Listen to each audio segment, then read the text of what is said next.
गृह मंत्री डॉक्टर नरोत्तम मिश्रा ने सोशल मीडिया पर वायरल हो रही उम्मीदवारों की सूची को लेकर कांग्रेस पर तंज कसा। उन्होंने कहा कि ये सूची जानबूझकर वायरल की गई है ताकि फीडबैक आ सके। गृह मंत्री ने कहा कि कांग्रेस के पास कार्यकर्ता बच्चे ही नहीं हैं, इसलिए बाहर से मंगवाने पड़ रहे हैं। उन्होंने गरीबों को बांटे जाने वाले चावल की गुणवत्ता पर सवाल उठाते हुए कांग्रेस को जमकर घेरा। मंत्री मिश्रा ने कहा कि पूरे कोरोना काल में कांग्रेस के नेता गायब रहे, ऐसे में आरोप लगाने का अधिकार ही नहीं है। गृह मंत्री ने पिता दिग्विजय सिंह को लेकर लिखी गई जयवर्धन सिंह की कविता पर सवाल उठाया कि हम समझ नहीं पाए कि दमन किसका हुआ है।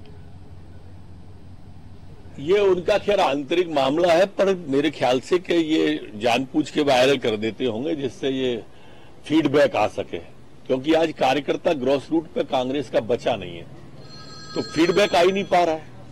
हो सकता है कि वो सूची प्रत्याशियों की भी नहीं हो, घोषित प्रत्याशियों की नहीं हो, पर संभावितों की तो है। नहीं तो जब फाइनल आएगी तब देख लेना, आप इन्हीं में से नाम होंगे। आप स्वयं भी देखना, मैं भी देखूंगा, इससे इतर नाम नहीं हो सकते।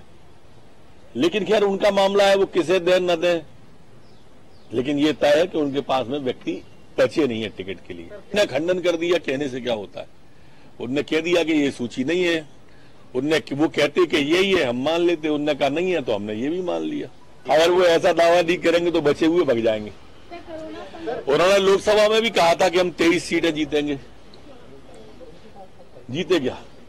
उन्होंने विधानसभा में कहा था कि हम 2/3 बहुमत लाएंगे। एक बोले थे उनके कि 145 आ रही हैं, 165 आ रही हैं, आई क्या? बहुमत ही नहीं आ पाया। भाई मैं भी तो यही कह रहा हूं कि बाहर के ही आएंगे, उनके पास वहां नहीं बचे नेता। यही मैं कह रहा हूं, यही आप पूछ रहे हो। कांग्रेस ग्वालियर चंबल अंचल में अस्ताचल की ओर है उनका सूरज। कांग्रेस को मैं तो ये मानता हूं कि किसी भी तरह का कोई आरोप लगाने का अधिकार इसलिए नहीं है कि वो जनता के बीच जाते नहीं है। पूरे कोरोना काल में कहीं आपने कमलनाथ जी को देखा क्या? आप बताइए, आप सोचिए और आप ही सवाल करिए, मैं जवाब दूंगा।